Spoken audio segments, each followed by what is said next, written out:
Esse episódio é um oferecimento de Mata, nutrição regenerativa da floresta. Uma seleção de 15 superfoods do bioma amazônico que nutrem o corpo e a mente. Muito bem-vindo ao Gregário Cycling Podcast. Eu sou o Leandro Bittar e, como você notou no início desse podcast, esse episódio é um oferecimento da Mata Bio, uma empresa que desenvolve nutrição com grande conexão natural, mas também com a ajuda da ciência, os famosos superfoods. Esse é o nosso tema principal aqui hoje. A gente parte de uma conversa com Edgar Calfá, cofundador da empresa. Na sequência, a gente conta a história do fotógrafo Lisandro de Almeida, que viveu em Fernando de Noronha por 24 anos e depois decidiu rodar pela Europa de bicicleta. Os superfoods fizeram parte importante desse projeto. Também fomos ouvir a visão de uma nutricionista sobre o tema. Pamela Terra conversou com a gente sobre como os superfoods preenchem um espaço que os famosos shakes da geração anterior nunca conseguiram. Vamos nessa? O episódio Superfoods começa agora na Gregário Cycling.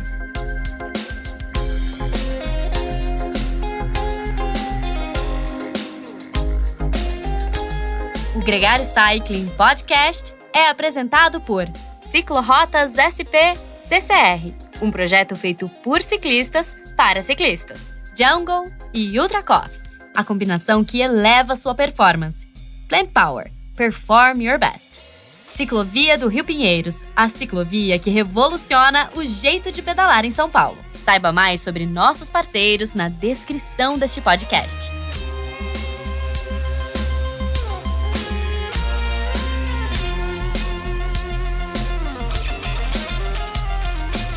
Ouvinte Gregário, eu sou Álvaro Pacheco, estou aqui com o Nicolas Sessler para a gente conversar com Edgar Calfá. Edgar Calfá tem uma trajetória muito interessante porque foi buscar conhecimento internacional, fazendo um curso em Stanford, inclusive questionando as verdades absolutas de donos do saber, e trouxe esse saber enriquecido para olhar para a nossa floresta amazônica aqui do lado e, como resultado disso, um startup, um empreendimento de um produto chamado Mata. É um pó com a composição de 15 alimentos, mas a gente vai conversar sobre isso e descobrir mais desse detalhe. Edgar, bem-vindo ao Gregário, prazer estar com você aqui. Obrigado, Álvaro. Obrigado, Nicolas. Prazer é meu ser convidado pelo Gregário, um podcast com esse nível de seriedade e de credibilidade. Para mim é um prazer estar com vocês aqui. Valeu. Para começar a rodar no Pelote Gregário, tem uma pergunta clichê aqui que a gente sempre faz. Quem é o Edgar em 200 caracteres? Eu não sei bem quantos são 200 caracteres. Edgar é hoje um empreendedor em série, posso dizer. Estou na minha terceira empresa do segmento da alimentação, que é a minha paixão. Pai do Theo, marido da Thaís, um apaixonado por saúde e bem-estar. E dentro disso, apaixonado também por vinho, chocolate e café. Nossa, essa é uma boa escolha. Flavonoides de vinho e chocolate. Arrancou no Pelote bem, né, Álvaro? Bem-vindo ao Pelote. Pode rodar aqui com a gente. Passou o primeiro corte. Boa. Como é que você te chamou a atenção na hora que você estava estudando nutrição, na hora que você estava entrando em contato com supostas torres de marfim, que tem muito conhecimento, mas também, às vezes, um pouco de pose, de ir lá para a floresta amazônica e criar uma conexão, entender que tipo de nutriente existia lá, que tipo de ingrediente existia lá e como isso podia ser útil para quem está vivendo em grandes centros urbanos. Isso aí passa, inclusive, Álvaro, pela própria criação da Mata, né? Eu vou fazer um parênteses, uma pré-resposta, antes que eu acho que cabe bem. O meu primeiro empreendimento, que foi a Pura Vida, foi trazer os maiores superfoods do mundo para o Brasil, né? Então, a idealização da Mata, que não foi feita por mim, foi feita pelo Max, que é o meu sócio, mas eu tive uma baita de uma ressonância com isso, porque ele falou, cara, a Mata é 60% do Brasil, tem 25 milhões de pessoas dentro da floresta. A Mata não, a Amazônia. Floresta. É que mata e floresta se confundem aí, não à toa. E com 25 milhões de pessoas, cara, como é que o que a gente pode fazer para, cara, descobrir tudo, ou pelo menos uma parte, além do açaí, da castanha, do cacau, do que a floresta tem para oferecer para o Brasil e para o mundo, e incentivar isso. E na esteira, e não menos importante, incentivar toda forma de regeneração, de vida, do meio ambiente, do solo, da própria floresta, do tecido social, gerando mais valor para as famílias e tudo mais, né? Então, a pré-resposta era essa, e a resposta agora é o seguinte, eu queria que fosse tão simples quanto a ideia das pessoas de como você resolveu ir para a Amazônia ou ou qualquer menção à Amazônia. A Amazônia, como eu falei, é 60% do país. E a Amazônia, ao contrário dos outros 40% que você se locomove com extrema facilidade, é um 60% que é um caos para você se locomover. Então, você mora num micro trecho da Amazônia, você não sabe o que tem no seu vizinho.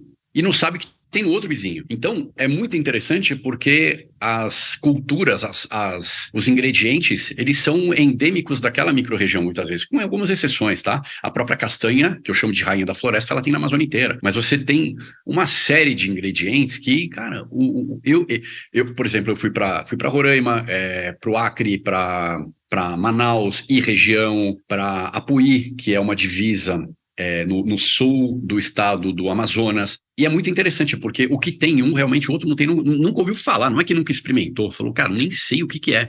Então é muito interessante, e esse trabalho que a Mata faz, modéstia à parte, com bastante critério, e estamos virando bastante referência, já não existe no mundo um produto com tanta biodiversidade amazônica quanto o Superfoods em Pó da Mata. Esse trabalho ele é feito com muito carinho, muito cuidado, porque é exatamente isso. Eu não consigo... eu vou na Amazônia ver o que tem lá. Não existe isso. Eu tenho que ir para 50 lugares na Amazônia, falar com 100 pessoas para entender depois como é que funciona o supply disso, né? A cadeia de fornecimento, como é que funciona a logística, tem quantidade, não tem.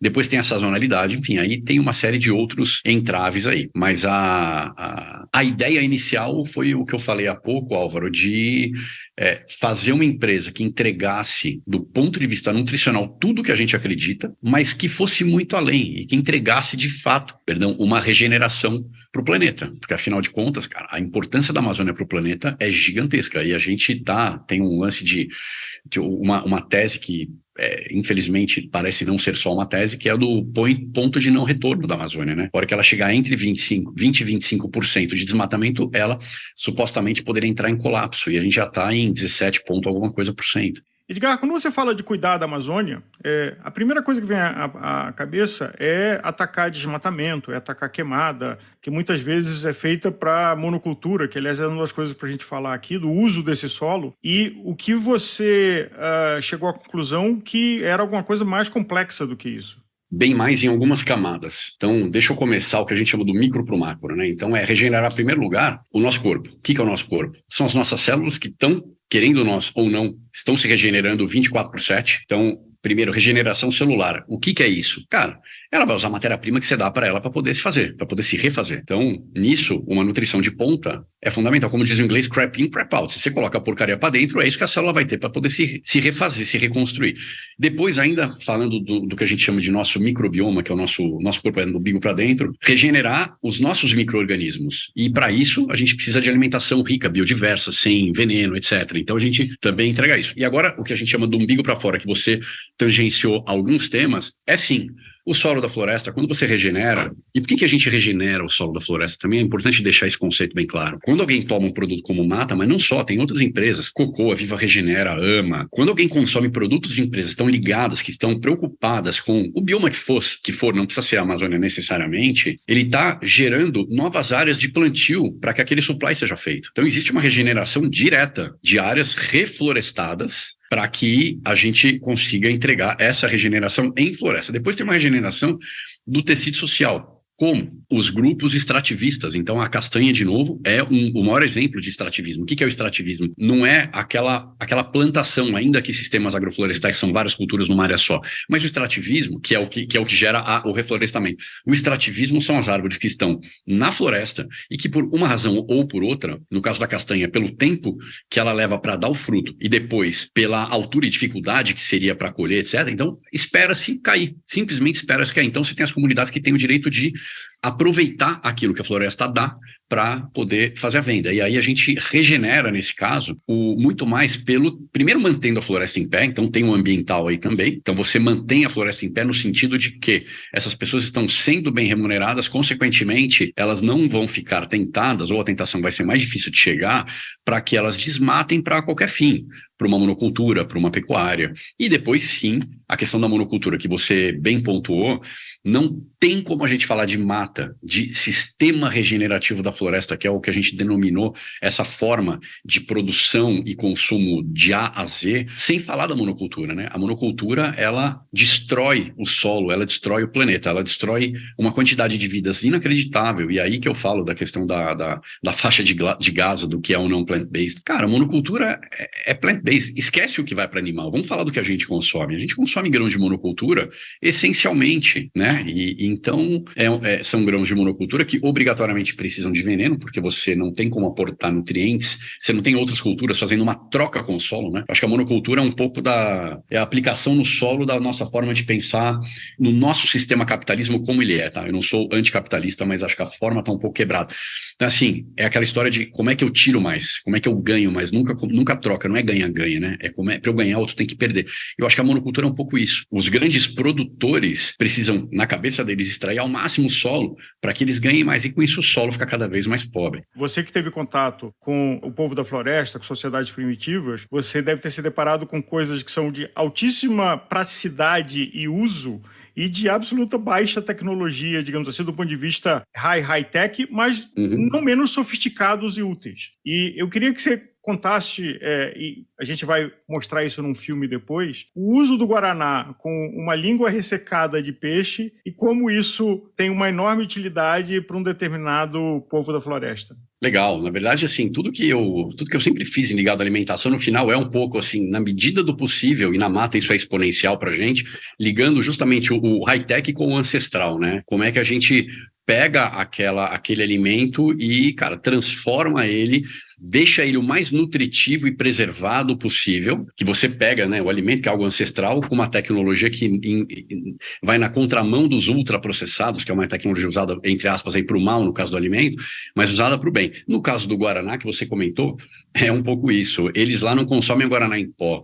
Via de regra, principalmente os indígenas, mas não só, eles transformam o guaraná numa barra, num bastão, eles chamam de pão.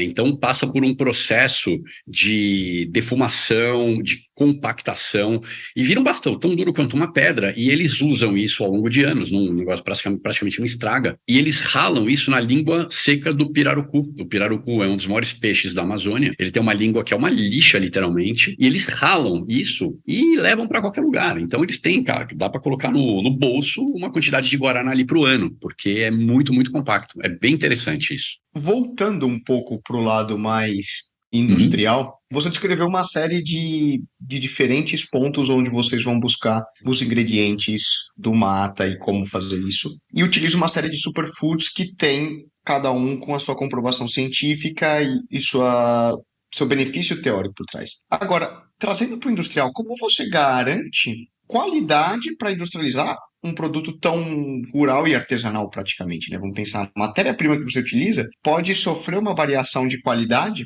muito grande. Como que você entrega um produto final industrializável, vamos falar? Você consegue colocar na prateleira? A pergunta é muito boa. Em primeiro lugar, a gente valida e homologa os fornecedores. É algo rural, é algo mais mambembe em alguns casos, né? A gente tem algumas frutas que são famílias que estão plantando. Agora, a gente compra e, por exemplo, metade dos ingredientes são liofilizados. O que é liofilizado? A liofilização é a desidratação por congelamento. É a forma, é o método que a NASA escolheu para que os astronautas levassem os alimentos. É a forma, assim, onde o alimento está mais preservado e, ao mesmo tempo, mais leve, né? Porque tirou dele todo tipo de água. Você tem algumas formas de desidratar, a liofilização é a mais nobre e, obviamente, a mais cara também. Então, a gente, com isso, garante que aquele alimento vai estar completamente preservado. Tem outros processos pelos quais alguns alimentos passam também. O cacau e o cupuaçu passam por processos bem específicos também, inclusive uma indústria mais refinada, vamos dizer assim, né? Você tem um cacau em pó e um cupuaçu em pó, o processo não é simples para que ele fique solúvel e tudo mais, e obviamente, se mantenha puro e tudo mais. A castanha passa por um processo específico que também deixa ela mais preservada e, ao mesmo tempo, dá mais cremosidade para o produto final, mantém a quantidade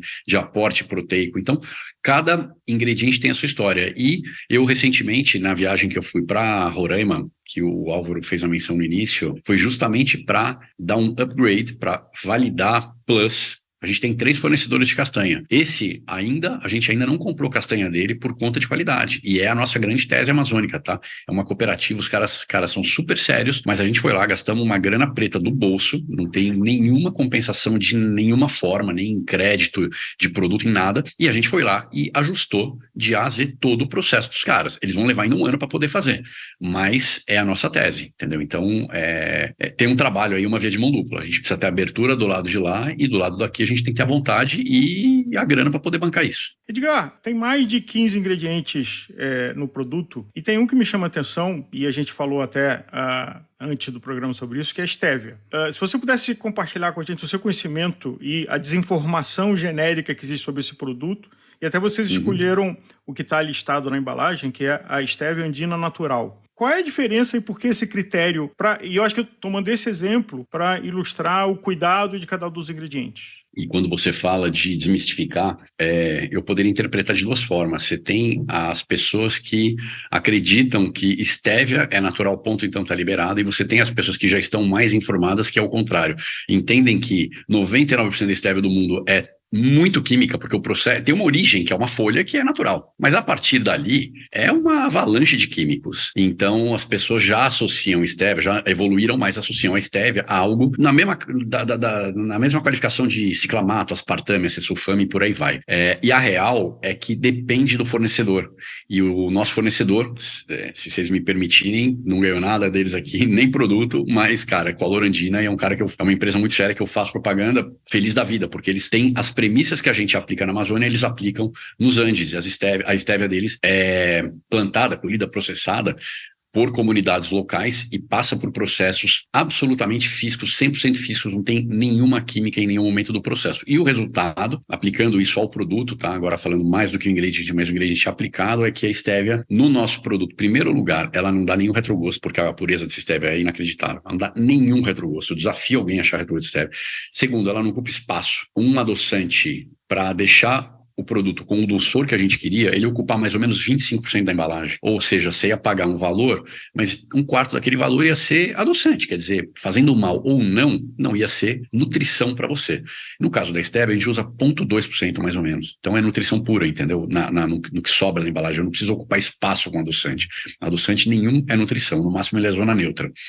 E depois, porque também a estévia, ela tem 0 índice glicêmico e ela é 0 carb, e a gente tem a alimentação low carb como uma premissa da mata. A gente acha que onde tem açúcar, amido, etc., falta nutrição. Então a gente quer densidade nutricional. Então a estévia, ela permite, não é que ela entrega de forma direta, mas indiretamente ela permite que a gente entregue isso no produto. Como é que foi a jornada de identificar quais eram os elementos naturais para compor o produto e compor um produto que, em conjunto, fosse uma alimentação balanceada? Tá, ingredientes naturais, na verdade, é uma premissa inegociável nossa. Então, a gente não olhou para que não fosse isso. Então, primeiro filtro é tudo que não é estritamente natural, mais do que natural puro, rico, sem veneno, etc., a gente esquece. Então, mas buscando coisas, por exemplo, e aqui só para discorrer, castanha do Pará, leite de coco, cupuaçu, açaí, cacau, bacuri, graviola, taperabá, murici, bacabá, coco babaçu, cogumelo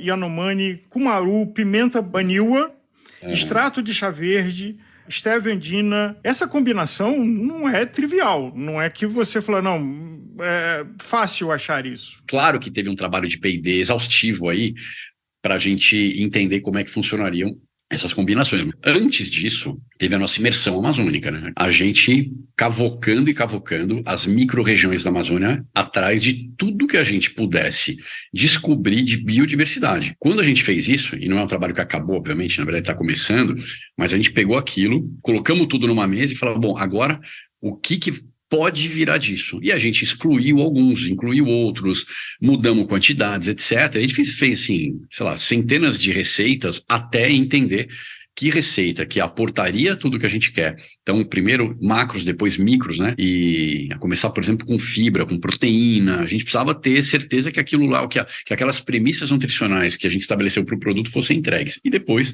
trabalhar com alguns tetos ali, né? Quer dizer, a gente sabia que a gente tinha batido a cabeça no teto, um exemplo com castanha, porque a gente queria aquela quantidade de proteína. Enfim, então tinha alguns tetos que a gente bateu a cabeça e falava, legal, o resto a gente pode mexer. E aí a gente continuou nesse trabalho fazendo infinitas combinações até chegar no produto que você provou. Uma pergunta aqui que faltou e me veio à mente, antes de tudo, por que você criou o produto, o Mata, no começo da história? Porque é tudo sensacional, mas supostamente a gente tem uma série de superfoods, você mesmo mencionou a empresa que você participou antigamente, Pura Vida, você tem uma série de proteínas veganas no mercado, você tem uma série de substitutos de alimentos, hoje o mercado está repleto de produtos que bons. Uhum. Por que começar a Mata?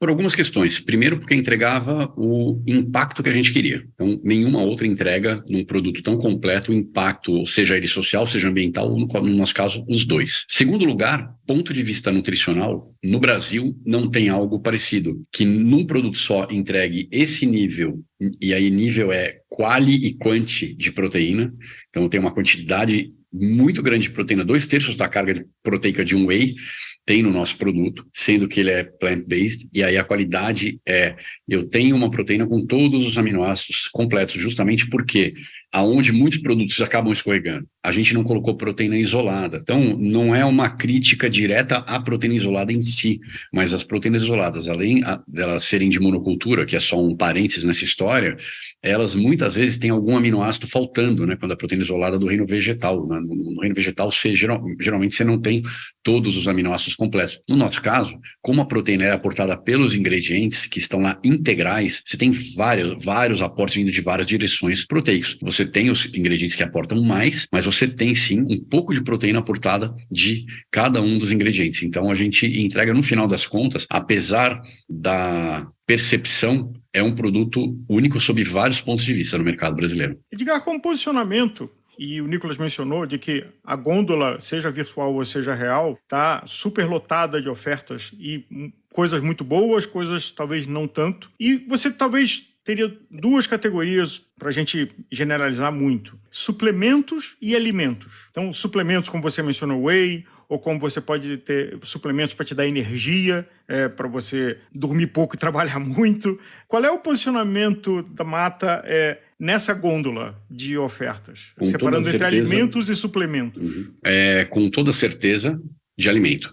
Em algum momento da nossa trajetória pode tangenciar ou virar um pouquinho a curva para suplemento? Cara, até pode, mas não está no nosso roadmap hoje, tá? A gente realmente não tem essa intenção. A gente quer trabalhar com o alimento o mais integral e íntegro possível. Eu fiz o paralelo do whey. O whey é um suplemento. No nosso caso, ele é um alimento sem a menor sombra de dúvida, mas ele pode ser, vamos dizer, prescrito. Se você for um profissional da saúde, você pode prescrever Mata como um suplemento por conta do aporte proteico. Então, você quer fazer um pré-treino, você quer fazer um pós-treino. Tem o Lisandro, que vocês chegaram a falar. O Lisandro, por exemplo, ele viajou vários 1000 quilômetros em 3 meses, se eu não me engano, na Europa.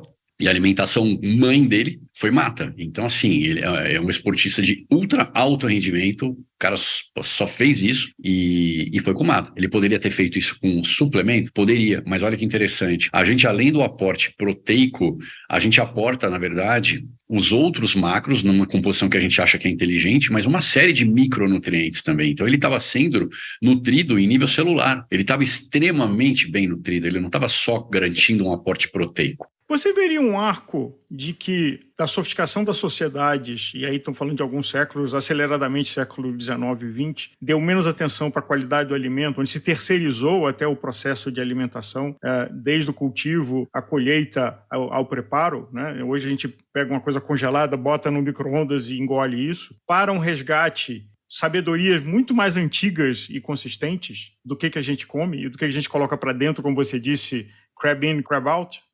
Com toda certeza, até porque tudo no mundo é pendular, né? Então, acho que a gente chegou, tanto do ponto de vista de consciência, quanto do ponto de vista qualitativo do produto em si, do alimento em si, a gente chegou num ponto que eu espero que tenha sido, espero e tenho convicção, na verdade, que tenha sido o ápice do junk. A gente não pode piorar mais a alimentação. O mundo é um mundo de pessoas doentes, né? A gente tem um percentual de pessoas doentes por doenças do estilo de vida que é inacreditável. Obesidade, assim, né? É o maior exemplo que a doença obesidade... É o maior, mas não só. Olha, para citar obesidade e diabetes. Diabetes na década de 70, que foi ontem, era raro. Hoje, 30% dos americanos ou são diabéticos ou pré-diabéticos. É só questão de estilo de vida, estilo de alimentação. Então, eu não tenho a menor dúvida que a gente está... Na verdade, os extremos, né? Os extremos, quando chega num extremo, o outro extremo começa a puxar esse pêndulo de volta. E a gente está ampliando isso, aumentando essa consciência, aumentando a qualidade do que a gente come, gradativamente, mas acho que isso aí vai ter a gente já começou essa exponencialização e ela vai aumentar cada vez mais. Eu tenho essa convicção. E aí existe um resgate do que é o natural, e a gente vai voltar a dar espaço para o natural na nossa vida em detrimento do ultraprocessado. A gente falou um pouquinho de estudos. Os estudos, todos os estudos, sejam eles observacionais ou randomizados, que avaliam os industrializados, os estudos bem conduzidos, não tem um que isenta eles de culpa. Seja com relação à pressão alta, por conta da quantidade absurda de sódio, seja por conta da qualidade da gordura que está detonando a gente, quantidade de óleos vegetais, assim, monumental, quantidade de carboidratos da pior qualidade. Então, a gente só tem um caminho, que é fazer um resgate à nossa ancestralidade. E isso está acontecendo e vai acontecer cada vez mais.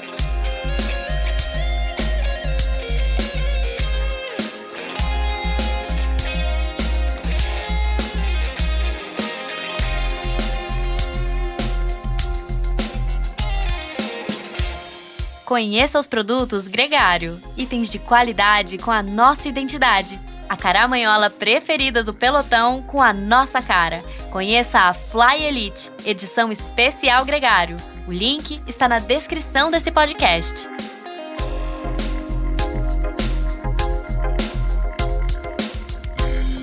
Se você ficou curioso em saber um pouco mais sobre a Mata Bio, visite o site deles, o link está na descrição desse podcast, ou entre em contato com a gente, que a gente vai curtir muito fazer essa conexão. Agora, o episódio segue com o Lisandro de Almeida, pouco mais de 20 minutos de história que vai deixar um gostinho de quero mais, pode confiar.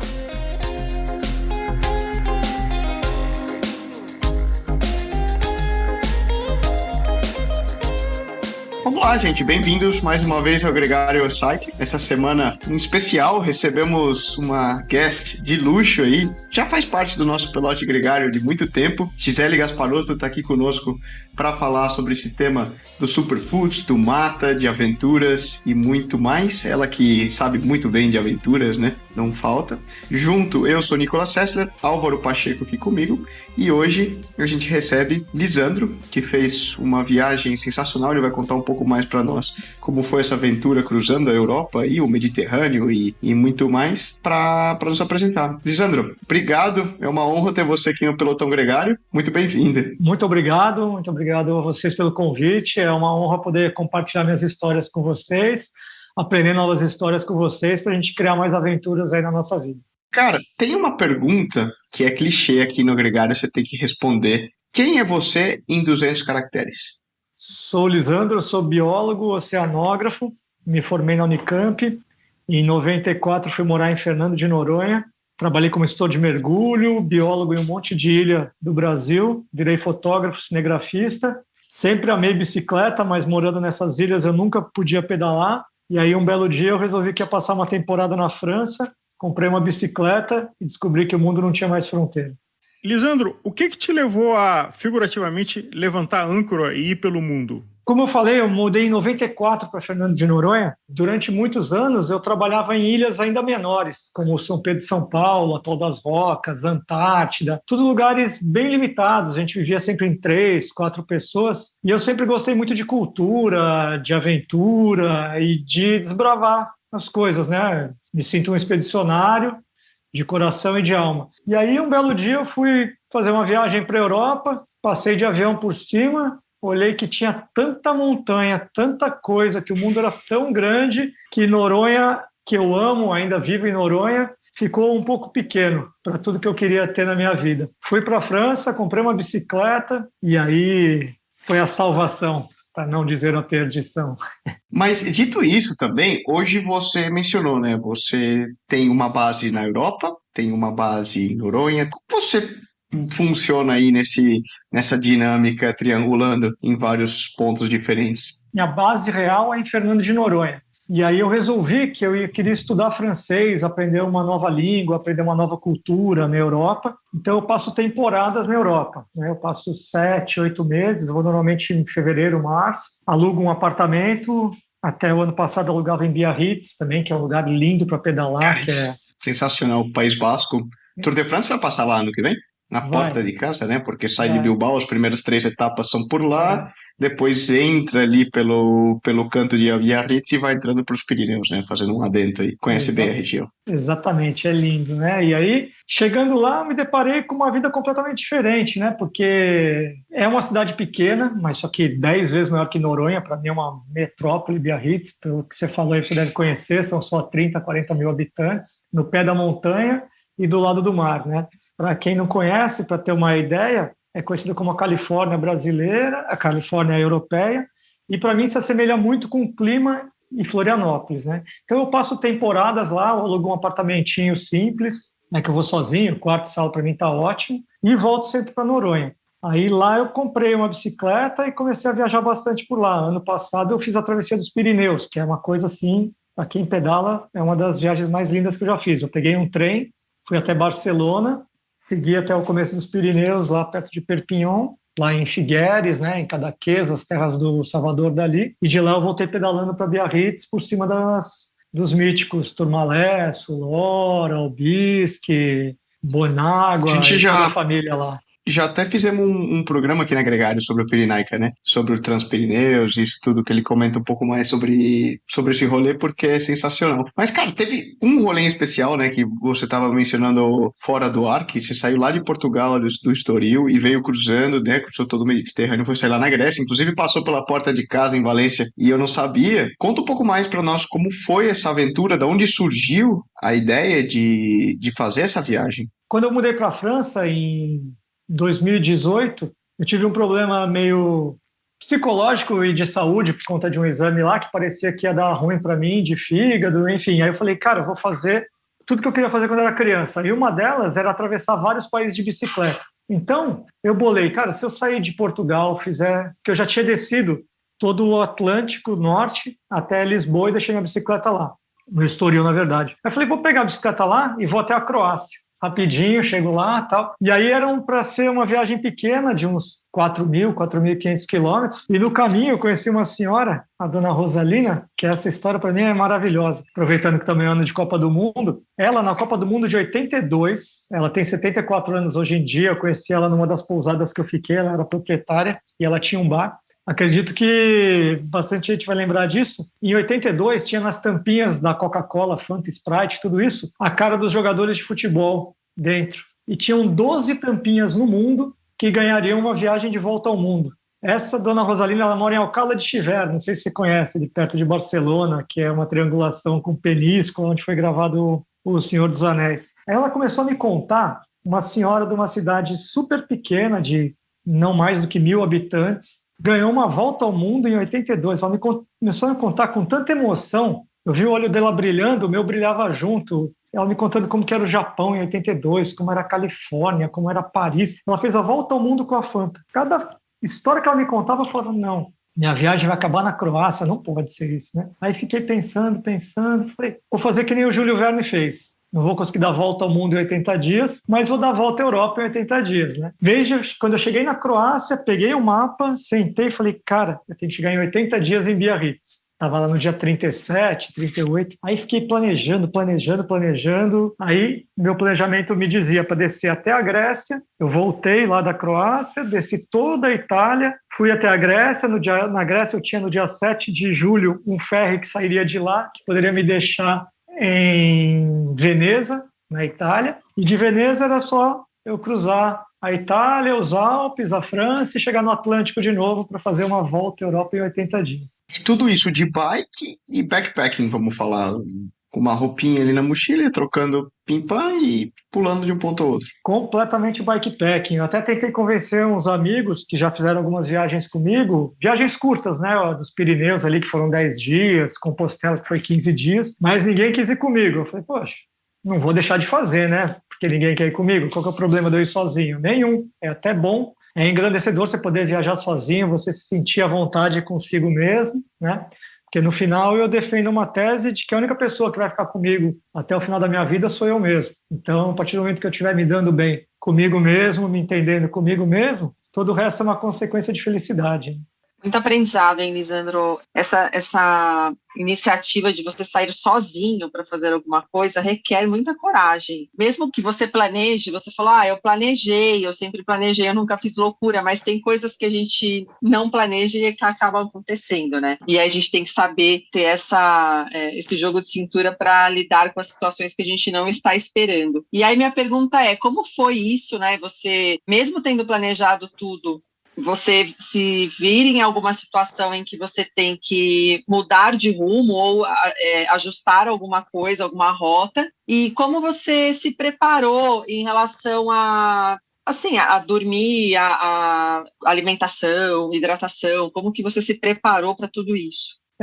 Vamos por partes, então. Eu tive vários perrengues. Eu cheguei a ser atacado, quase fui mordido por uma cobra, uma cascavel, na Croácia, que eu nem acreditei que era uma cascavel. Falei, não pode ser, no final era uma cascavel. Eu fui atacado por ganso, e o que mais passei perrengue foi com cachorro. Cachorro eu vim tentar morder. Na Grécia e na Albânia, era uns vira-lata, assim, de respeito, uns bichos assim de 30, 35 quilos, né? Eu caí um dia só, que foi numa queda muito idiota. Queda normalmente é idiota, né? Não é uma coisa que é super legal. E aí na Grécia mesmo que foi esse tombo, e foi muito legal, porque, só um adendo, tem uma baía que chega numa ilha de Lefikadas, na Grécia, que é uma das ilhas mais bonitas que os gregos dizem ter, né? Que não é turística. E aí tem uma ponte de 500 metros para chegar nessa baía, e eu fui passar, a polícia não deixou passar, não pode passar a pé nem de bicicleta. Fiquei sentado lá esperando, aí a polícia veio para mim e falou, cara, você não vai passar. Eu falei, não, mas não sei o quê, tenta conversar. Não, cara, você não vai passar. Tive que dar uma volta numa baía de 180 quilômetros para chegar do outro lado. Mas só uma pergunta, por que a ponte você não pode passar de carro nem de bicicleta? Não pode passar a pé nem de bicicleta. Eu falei de carro, desculpa. Só de carro. Só de carro ou ônibus ou caminhão. Só veículo motorizado. Aí eu tentei, o cara não... Mas foi tão lindo, porque são as adaptações da viagem. Eu queria chegar logo em Lefikadas, porque eu tinha encontrado um piloto de drone, eu sou fotógrafo, né? Tinha encontrado um piloto de drone num posto de gasolina tomando café grego, que ele falou que lá era a ilha mais linda da Grécia, né? Que eu achei verdadeiramente, que um dos meus esportes preferidos é o kitesurf. Eu vi que tem muito kitesurf lá também, deu vontade de dar uma velejada lá. Enfim, aí nessa volta que eu dei, foi incrível, porque óbvio que eu comecei xingando, né? Falei, caramba, vou ter que dar 180 km de volta para passar 500 metros. Aí cheguei numa cidadezinha, e o legal disso é que são caminhos que ninguém passa normalmente, né? São vilarejos isolados da Grécia, né? Não são pontos turísticos.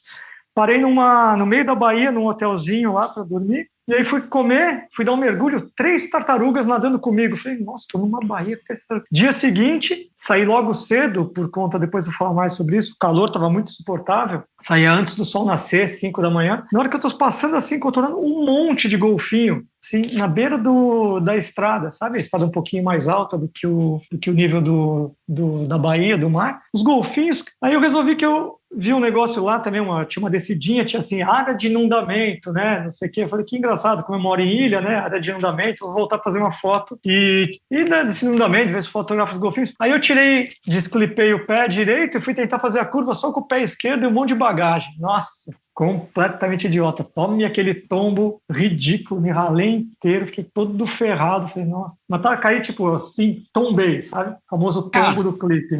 Que atire a primeira pedra, quem tá nos escutando aqui nunca tomou uma lambida dessa, né? A gente sabe bem. Com certeza, não tem. Foi horrível. Aí fui bem ralado um tempinho, né? Mas foi legal. E aí os perrengues maiores são esses, né? Dos cachorros. Aí eu falei com o Meco, um amigo meu aí de São Paulo, o Márcio Santoro. Falei pra ele, cara, tá difícil esse negócio aqui, os cachorros. Ele falou, cara, pega um álcool gel, bota no bolso que dá certo, né? Aí eu falei, puta, onde que eu vou achar álcool gel? Eu comprei um desodorante vagabundo desses aí de plastiquinho, carregava aqui atrás no bolsinho da camiseta de ciclismo. Puta, começou a dar muito certo. Cachorrozinho jogando desodorante no nariz dos cachorros, eles ficavam assim, eu passava, né? Você, como cidadão do mundo, literalmente, como é que você leva a sua alimentação? Porque é o combustível de todos nós, né? Então, como é que você se relaciona no aspecto de alimentação? Eu Eu planejei a viagem bem legal, apesar de ela ter sido solitária, sempre tinha, hoje em dia, com rede social, telefone, é assim que vai falando com os amigos. E aí os amigos meus estavam tinham acabado de criar um produto liofilizado muito bom, que chama Mata, que é uma proteína, e eles me deram a sugestão de como tomar ela, né? Eu falei, puta, que máximo, porque uma viagem sozinho, de bikepacking, que inicialmente era para ser de 6 semanas, no final virou 80 dias, é muito interessante como você planeja o transporte das coisas, o peso que você tem que levar e as necessidades realmente básicas que você tem, né? 2 camisetas, 2 bermudas, uma calça, um tênis para ficar andando de sapatilha na rua, né?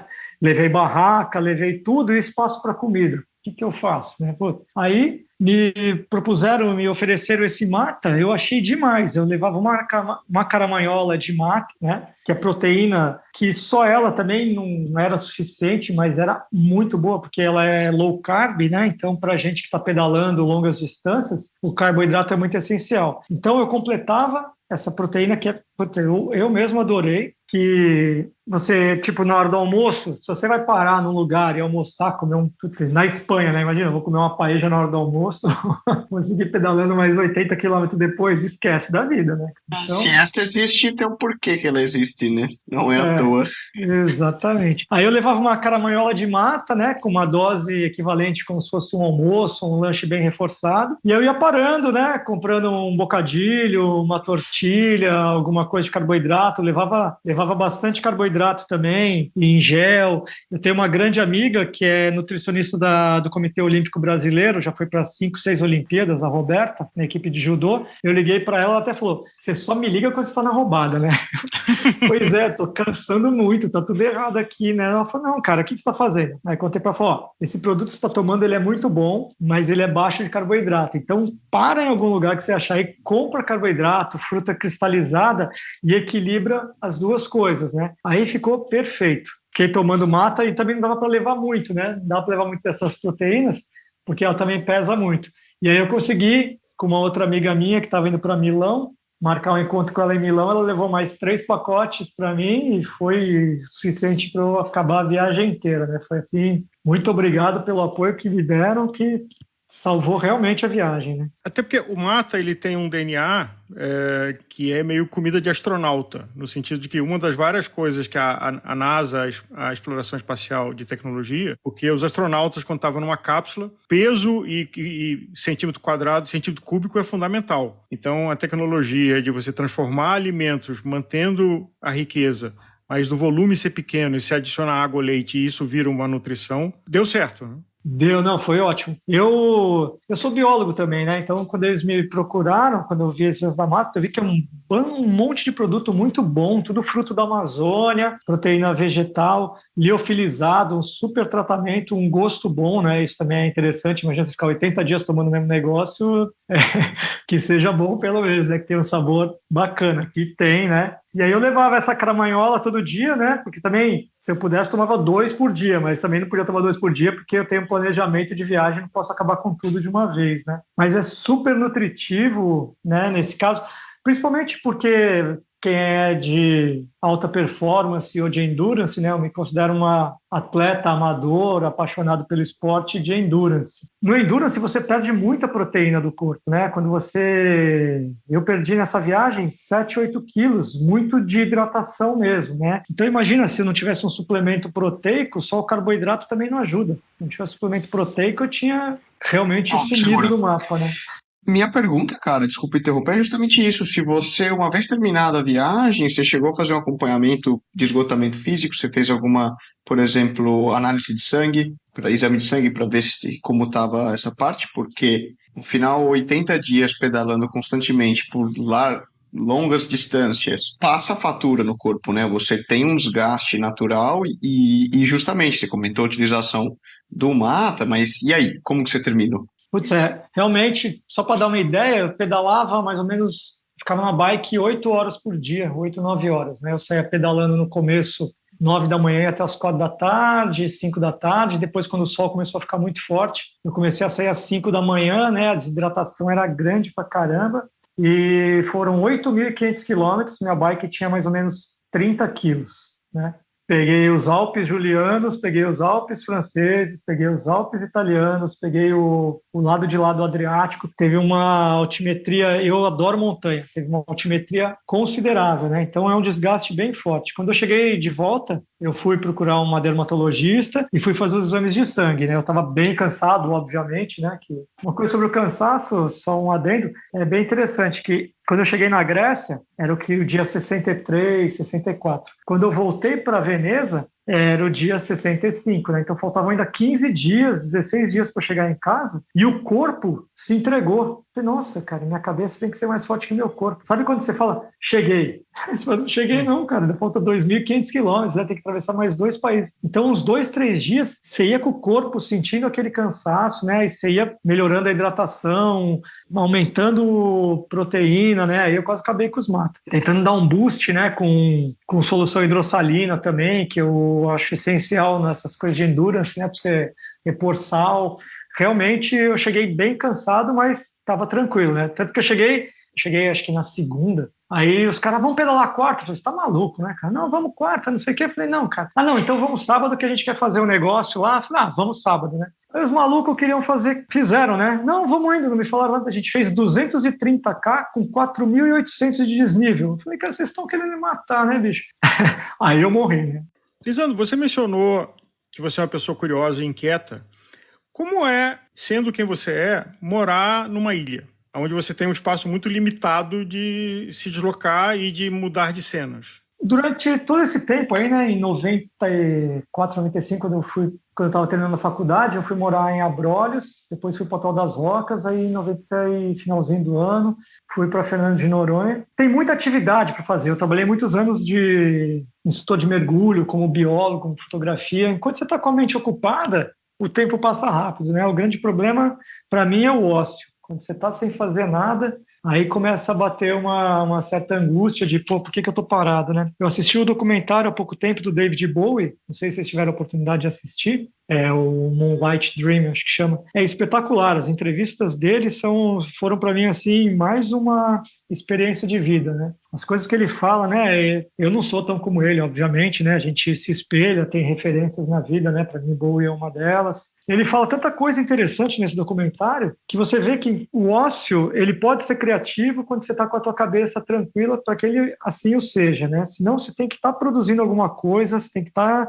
inventando, você tem que estar fotografando, tem que estar mexendo na bicicleta, tem que estar pedalando ou correndo para a endorfina circular no teu sangue, você conseguir pensar de uma forma diferente, né? Mas sempre de uma maneira bacana, né? Durante esse tempo todo, eu morei em ilhas. Noronha era grande demais até, né? Eu morava em ilhas. São Pedro de São Paulo, por exemplo, não sei se vocês conhecem, é a última fronteira do Brasil. Na Copa de 98, a gente foi construir uma casa lá. É uma ilha de 100 metros por 30, que saindo de Noronha em direção aos Açores ou em direção ao Senegal, na África, são 2 dias e meio de viagem de barco, né? É uma ilha de 100 metros por 30, que equivale a meio campo de futebol, né? Você, em vez de cortar no meio do campo, você corta no meio, ele na vertical, em vez de ser, né, 2 quadrados, você faz 2 retângulos compridos, seriam desses retângulos. Lá é um lugar incrível para mergulho, né? E como biólogo, fotógrafo, é sempre uma curiosidade, porque nunca ninguém tinha mergulhado lá. Então você vai desbravando as coisas, né? Você vai descobrindo coisas, mergulhos incríveis com cardumes de tubarões, cardumes de raias. Eu cheguei a mergulhar já lá com cachalote, que é aquela baleia Moby Dick do filme, né?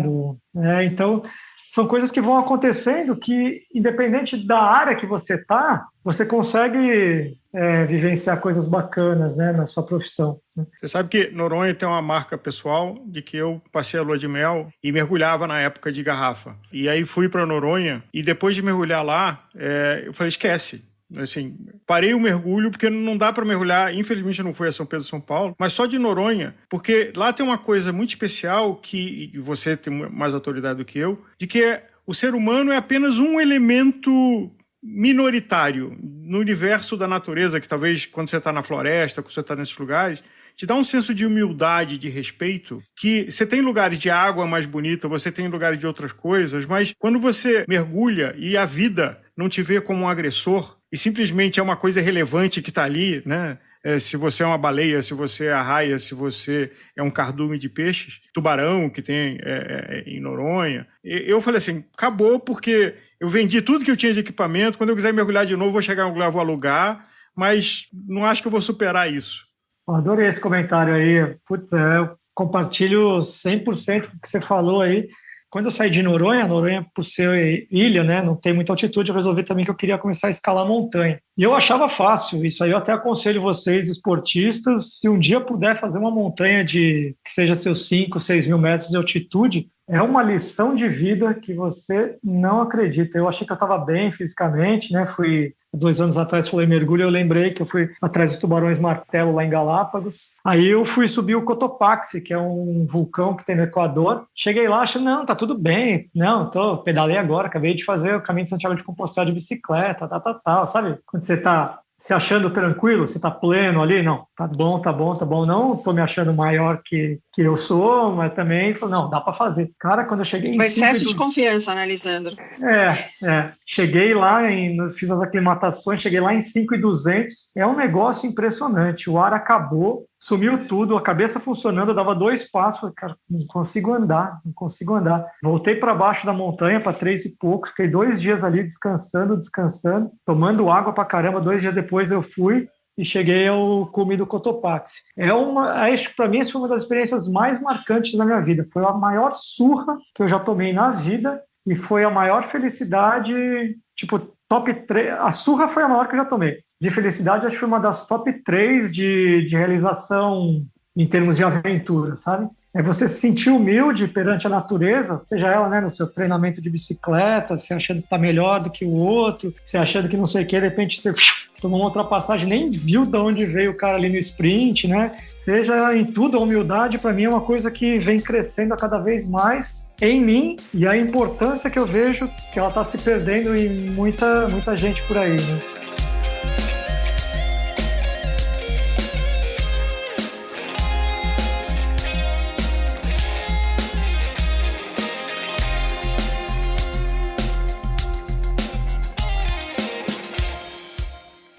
Da experiência prática para sua mesa. O que a nutricionista Pamela Terra acha dos superalimentos em pó? Ela fala sobre isso e muito mais nesse bloco sobre comida de verdade.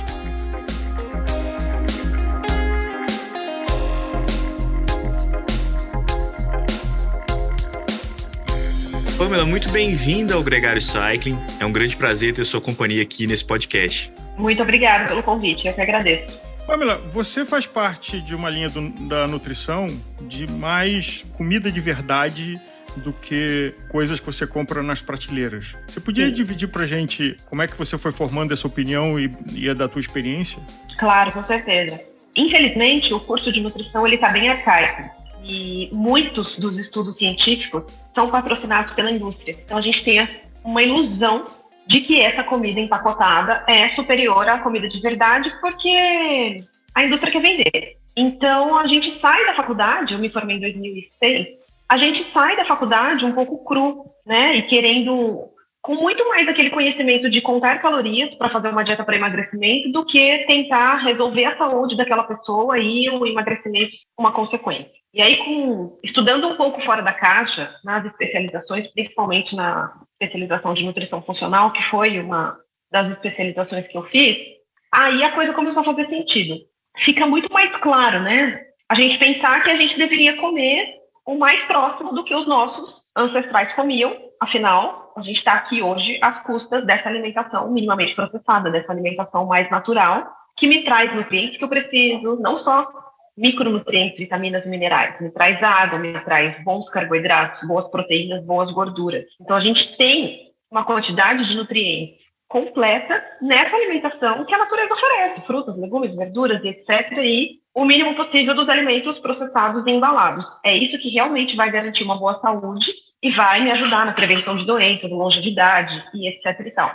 Mas, Pamela, não é curioso quando você fala que é a indústria que induziu, né, que fomentou esse mercado, você com a presença de consultório, né, com pacientes, com pessoas que consultam com você, também não tem uma demanda do público de querer ter algo que faça a diferença? Assim, ele não conseguiu fazer a dieta, vamos dizer assim, equilibrada, muitas vezes por uma dificuldade de comer verduras, legumes, ou comer comida mais saudável, gosta, né, das comidas mais pesadas, e aí ele busca nesses produtos uma esperança, assim, acho que não casa a indústria com uma demanda de uma população que já deslizou na dieta? Casa. Por isso que eu falei que não é de todo ruim. Porque, na verdade, a indústria veio aí para tentar deixar a vida um pouco mais gostosa e prática. E eu concordo plenamente de que você investir ali 100% numa alimentação natural, você tem que ter uma organização e um tempo para preparar, para higienizar, para comprar esses produtos e ainda contar com um desperdício muito maior que às vezes não é viável no dia de hoje. Então, existem sim no mercado algumas facilidades, algumas coisas mais práticas, saudáveis, mas aí é que entra aí talvez o trabalho do nutricionista de ensinar a buscar por esses produtos e tentar mostrar que a base... O que eu falo a base? O seu dia a dia, sua rotina, sua vida, ela deve ser composta por esses alimentos mais naturais. E colocar esse quezinho aí da indústria em momentos pontuais, para facilitar uma rotina, para facilitar um dia a dia, para compor, às vezes, com coisas que você não está achando ou coisas que você não gosta. Não é todo mundo que tem o paladar mais apurado para essa alimentação mais natural. Às vezes a pessoa tem um paladar um pouco diferente, que quer coisas mais palatáveis. Então, tem sim um plus.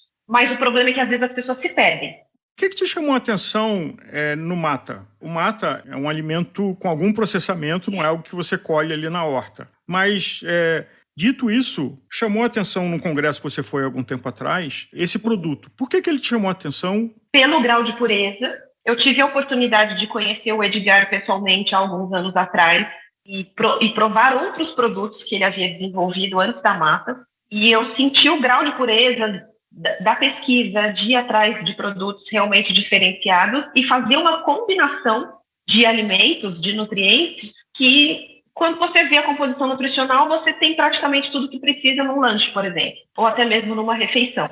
E o sabor, me chamou muita atenção no sabor, porque às vezes, para você deixar algo muito funcional, muito bom, pensando em tabela nutricional e em ingredientes, às vezes você tem que colocar alguns aditivos não tão interessantes ou adoçantes não tão interessantes para deixar aquilo gostoso. E aí o que me chamou a atenção foi a palatabilidade, porque é um produto muito gostoso, que faz às vezes de uma refeição menor, quando a gente precisa, já que tem uma oferta de nutrientes muito bacana, e a qualidade, o grau de pureza. Então eles estudaram muito para isso, para chegar nesse produto de alta qualidade e poder compilar tudo e fazer um shake gostoso. Para o nosso ouvinte, como é que você define pureza e como é que o nosso ouvinte pode identificar um alimento que tem um grau de pureza maior na sua composição? E estamos falando dos alimentos que você compra com algum tipo de conveniência de processamento, como é o caso do mata, versus um outro produto.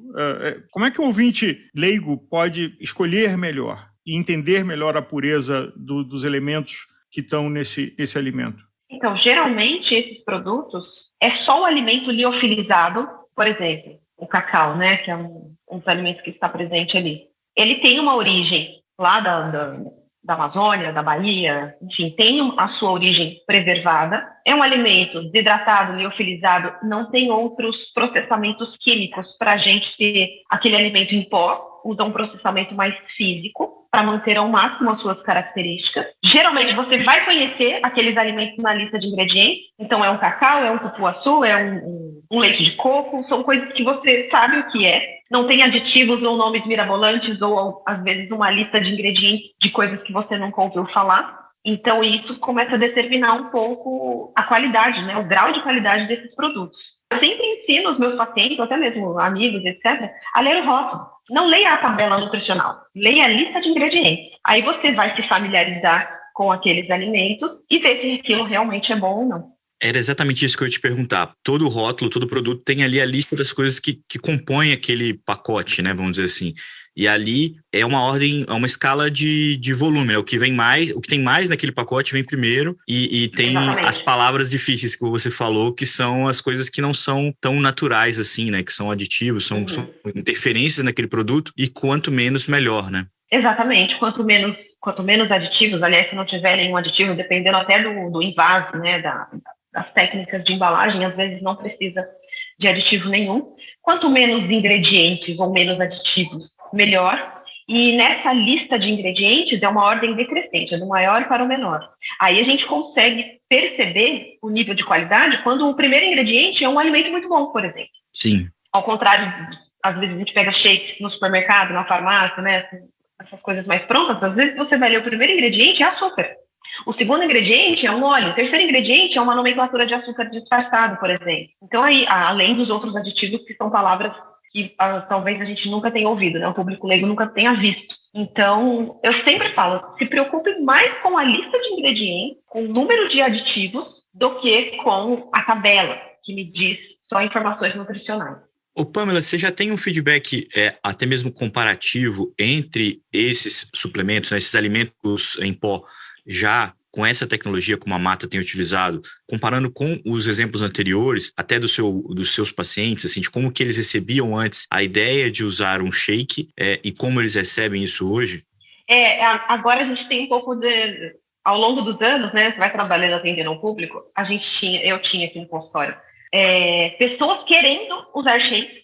Sim, eu imagino. Para emagrecer. Isso é muito, né? Eu troco minha refeição por shake porque eu quero perder peso. Só que a gente não tinha coisas de tanta qualidade assim no mercado e geralmente eram esses shakes mais cheios de açúcar. Nem são tão ruins pensando em sabor ali, mas são lotados de aditivos, de açúcar, etc. E a pessoa tinha aquela ilusão de que substituir uma refeição, né, um almoço, por exemplo, por essas coisas cheias de aditivos, essa lista de ingredientes enorme, e ia resolver a vida dela pensando em emagrecimento. Até porque eu trabalho demais com emagrecimento, então uma das queixas, as maiores queixas aqui são emagrecimento. Hoje mudou um pouco esse cenário. Eu acho que as pessoas estão mais conscientes dessa alimentação saudável, e aí eu apresento aquela opção de shake bom para compor com essa rotina louca que a gente tem. Então eu falo, tenta manter isso, pelo menos para você ter uma base boa. E aí, como você tem a vida corrida, a vida agitada e etc., você vai e coloca esse shake aqui, porque é um shake bom, porque é diferente desse, aí eu apresento a lista de ingredientes. Então, hoje está muito mais o trabalho do lado de cá, de apresentar esses produtos para as pessoas, saber que ela vai conseguir manter uma refeição no seu dia ali saudável e prática, e que ela pode usar diariamente, porque eu ficava com medo desses shakes, desses outros shakes, né, passado ali, do uso diário, não contribui em nada para a saúde. Esses mais tecnológicos, de melhor qualidade, eles são bons para a saúde. Então, eu posso usar diariamente, por exemplo. Então, hoje, existe uma inversão aí nesse sentido, para que a gente possa conseguir trabalhar com a pessoa, que ela tenha todas as suas refeições bem feitas, entendeu? Às vezes a pessoa tem a oportunidade de almoçar em casa, mas não consegue fazer um café da manhã em casa. Então, a gente já tem a oportunidade de lançar um shake desse. Ou não, só consigo jantar em casa, as outras refeições a gente tenta ou leva alguma coisa ou coloca um shake desse. Então, veio mesmo para ajudar nessa rotina mais frenética que a gente está tendo. Tem uma polêmica no segmento de shake, que grandes marcas prometem milagres e até entregam, às vezes, milagres de curto prazo de perder peso. E é engraçado porque você tem uma contraposição. A indústria alimentar nos estimula a coisas do prazer imediato, que quase sempre não levam a dieta saudável a ganhar peso. E a indústria da saúde, então o paciente vai ao supermercado e escorrega na mensagem da indústria alimentar. E aí vai para o paciente da saúde e fala, mas eu preciso resolver tudo isso, e fica nessa gangorra. No meio do caminho, essa indústria de shake e algumas empresas grandes e até bastante polêmicas criaram essa promessa de milagre. O que você vê da geração que já aconteceu, dessa geração que está chegando e a Mata é um desses produtos, de ser um shake diferente? Então, a geração que já aconteceu, coitado, é triste porque sofreram muito com os malefícios disso depois, reganharam peso, falando de emagrecimento especificamente, fizeram um protocolo ali de shakes, que é insustentável, porque não é só um shake no dia, né? São várias refeições trocadas por shakes que não têm nutrientes que a gente precisa para compor um prato completo, e aí depois quando essa pessoa abandona o uso de shakes, obviamente ela tem um rebote no ganho de peso. Então, essa geração foi comprometida e talvez tenha preconceito com essa retomada do uso de shakes, só que numa proposta melhor. Talvez essas pessoas não acreditem que realmente exista produtos bons assim no mercado para a gente incluir na nossa rotina. E aí existe um trabalho, eu acho que o que a gente tem que fazer, nós nutricionistas principalmente, é apresentar e explicar que o ideal é você comer isso, mas se você não conseguir por conta de rotina, de tempo e etc., existe esse lado também para você incluir na sua rotina. E não simplesmente impor que ela substitua todas as suas refeições. Então é saber que tem opção. Nossa, hoje não dá para almoçar. Então tá, mas tem o shake X que é super legal, que é muito completo, que eu vou conseguir colocar.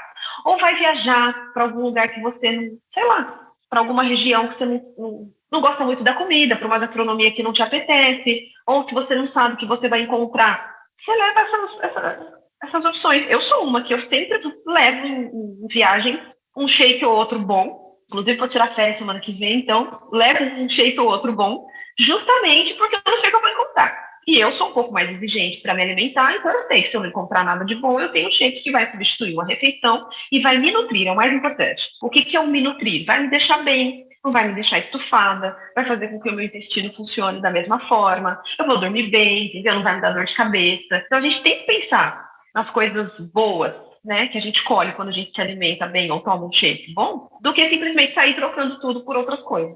Do ponto de vista de quem pratica esporte, esse é um perfil de quem escuta a gente, o quanto que esses alimentos eles podem fazer parte de uma dieta de alguém que está ali praticando atividade física cotidiana? Eu acho que cabe diariamente na rotina para quem pratica esporte, pensando principalmente na praticidade, pensando por ser um shake, por ser uma versão mais líquida, o tempo de digestão. Então você tem uma digestão mais rápida e, consequentemente, uma absorção mais rápida que vai te fornecer energia de forma mais rápida comparado com uma refeição sólida, em que você tem toda uma digestão mais lenta para acontecer. Então, por exemplo, o café da manhã pré-treino, que se recomenda 2-3 horas antes de treinar. Um shake é uma solução nutricionalmente mais eficiente do que você fazer um café da manhã, seja qual a combinação que você tem, que você acorda, meia hora depois você já está em cima da bicicleta ou na academia praticando a atividade. Muito eficaz por conta desse tempo de digestão. É coisa que meia hora, 40 minutos antes do seu treino você resolve, você proporciona nutrientes, você proporciona macronutrientes que te traz energia e rápido, né? Dependendo do deslocamento da pessoa até ela chegar na academia ou até ela chegar efetivamente para o exercício, ela pode tomar isso dentro do carro, por exemplo. Então, pensando nessa praticidade e na composição nutricional, gosto muito. Não só no pré, quanto no pós. Às vezes a pessoa tem a opção de comer antes.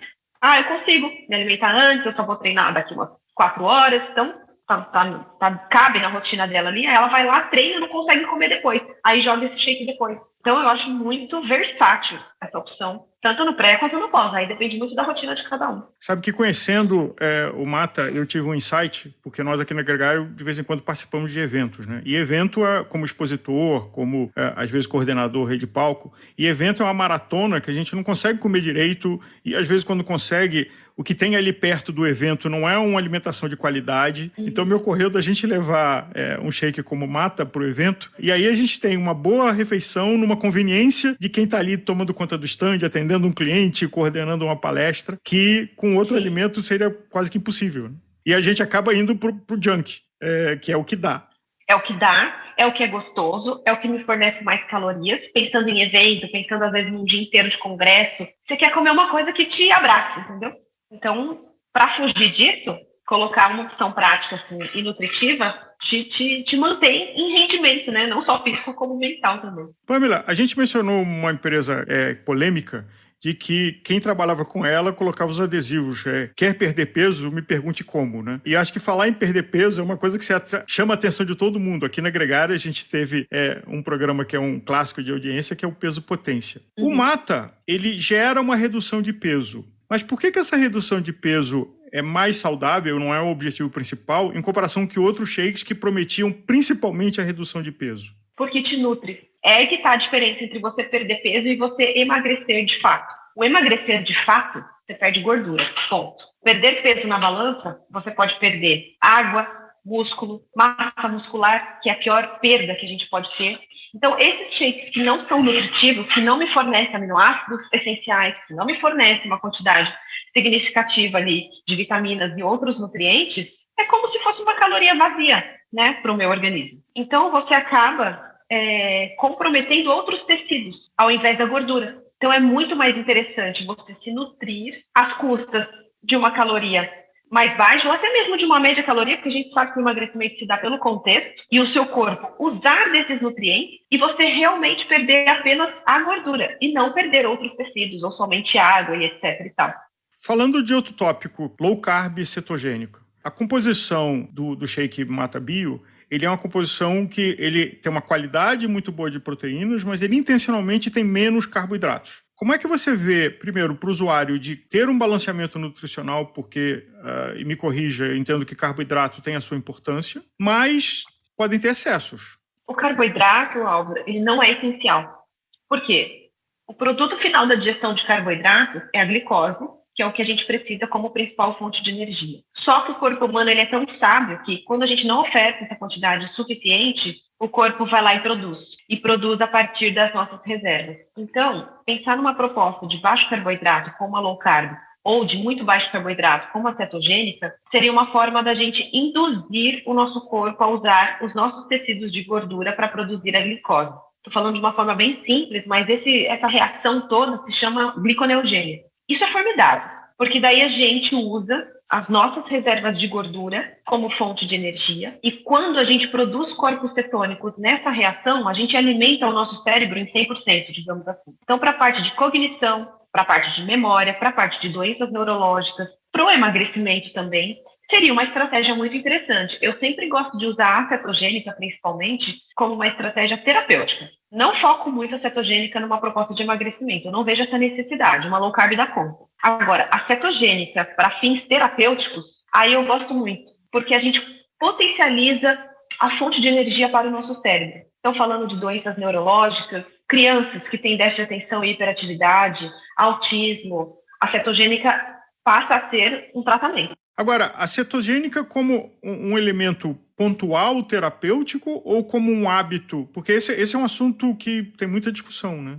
De ter o estilo cetogênico, paleo, essas discussões todas. E tem moda aí, e tem desinformação com efeito manada. Elabora um pouco para a gente e para o nosso ouvinte. Gosto demais com efeito pontual terapêutico. Dá para levar isso como estilo de vida? Dá. Tem gente que gosta. A experiência que eu tenho em consultório sempre foi uso em pontual. Até atletas. Alguns atletas gostam da cetogênica por conta do foco, da concentração, daquilo que ela proporciona pensando em rendimento. E tem gente aí, a gente tem que ver as particularidades. Tem pessoas que metabolizam muito bem gorduras. Então, você coloca a pessoa numa low carb, numa cetogênica, ela deslancha. Tem gente que precisa do carboidrato. Aí você coloca uma pessoa numa low carb, numa cetogênica, a pessoa fica sem energia nenhuma. Até esse metabolismo responder essa nova forma de energia, né, que deve ser usada, a pessoa sofre. Então, a gente tem que avaliar a individualidade de cada um. Dá para viver sim? Dá. Desde que a gente equilibre bem essa proteína e essa gordura e esse ajuste fino do carboidrato. E para uso terapêutico, aí é pontual. Ô Pamela, a gente está chegando ao final do ano, e não só o verão, mas que ainda não deu as caras de fato, né? Mas se aproxima, a gente espera, mas também um momento de muitas promessas de ano novo. Eu imagino que é um momento até rico de procura no seu consultório, muitas pessoas fazendo planos para o ano que vem, inclusive. Quais são os pontos básicos, se a gente pudesse deixar uma mensagem aqui para quem quer ter uma alimentação mais saudável a partir do próximo ano, depois das festas de Natal, que você compartilharia a partir do princípio de que eles também devem procurar um nutricionista, mas fora isso, quais são os pontos básicos de uma boa alimentação? Eu falaria o seguinte: procure já, não espere as festas no final de ano, até porque a gente está, né, no final do ano, mas ainda tem muitos dias para acabar o ano, e pensando em festas, são 4 refeições diferentes, né? Uma ceia de Natal, almoço de Natal, uma ceia de Réveillon, almoço de Réveillon, com uma semana de intervalo.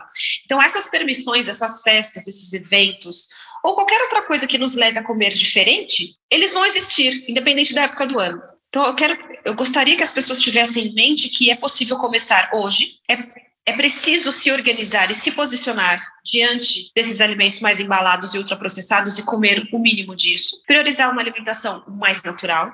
Aprender a respeitar um pouco a fome. Às vezes a gente come o famoso comer de 3 em 3 horas. Isso funciona para algumas pessoas, para uma minoria. Tem gente que não tem essa disponibilidade. A maioria das pessoas não tem fome para isso. Então, você se organizar para tentar fazer as refeições mais em casa, ou mesmo que seja em restaurantes, priorizar uma alimentação mais natural, né? Livre de produtos processados, frituras, muitos doces, guloseimas, né? Coisas embaladas, sucos concentrados de caixinha, refrigerantes, etc. É o famoso desembale menos e descasque mais. E o mais importante, Leandro, que eu vejo, se permitiu, fugiu, comeu uma tranqueira, ótimo, volte imediatamente na sua rotina saudável após essa permissão. Então, é muito mais importante o que você faz depois da permissão do que a permissão. Eu vou comer uma pizza hoje à noite lotada de queijo. Tudo bem, amanhã o dia continua igualzinho, como se nada tivesse acontecido. Eu vou comer tudo o que eu quero na ceia de Natal. tudo bem, no outro dia a vida continua igual, como se nada tivesse acontecido. E assim, quando você se dá conta disso, você acaba tendo refeições de mais qualidade presente na sua rotina, as permissões passam a ser eventuais e nem tão especiais assim, que as pessoas têm a falsa ilusão de que não pode se permitir, e aí chega no momento de uma refeição diferenciada, ela come tudo que ela vê pela frente, gera um gatilho de compulsão, e só retoma na segunda-feira. Na segunda-feira eu faço de novo. Então talvez essa restrição severa não seja o melhor caminho, para não gerar esses gatilhos de compulsão e para que a pessoa, na hora que ela se permitir, demore muito a retomar. Então, respeite a fome, descasque mais, desembale menos, permita-se e volte. Eu acho que é o caminho para o equilíbrio.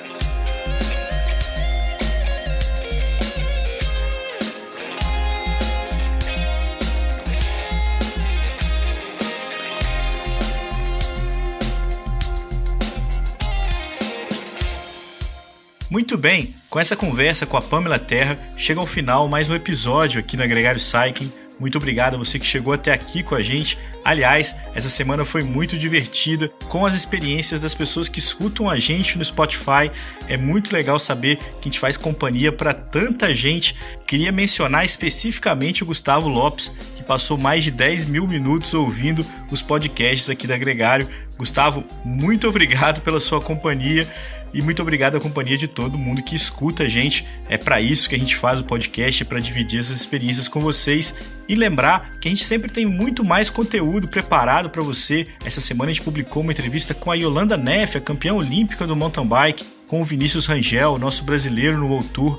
E eu não posso dar muito spoiler não, mas vem muito mais coisa legal por aí até o final desse ano. Um grande abraço para você e até a próxima.